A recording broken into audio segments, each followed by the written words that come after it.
Hi, Mr. Azlan, the landlord here. It's Monday, 11th of July 2022, and the time is 12:43.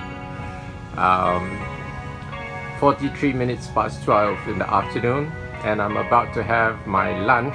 But before I have lunch, I'm making a smoothie. So I'm going to show you my smoothie ingredients right now. So what I have in here is one rather small carrot, 3 of these royal BALAH dates, which are really huge. Okay, I've thawed it overnight in my refrigerator. They were in my freezer earlier.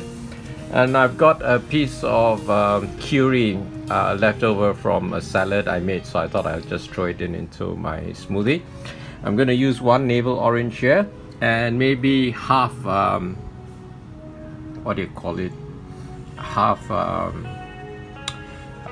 dragon fruit, red pitaya, and some black grapes. Oh, I forgot to take them out, but I'll put some Chilean black grapes. They're very sweet and crunchy. In fact, it's a pity to juice them. They're so much nicer than a fruit salad or eating them fresh. So anyway, I'm gonna make this smoothie, and when I'm ready for the taste test, I'll come back and shoot another round. Okay, see you in a bit. Bye.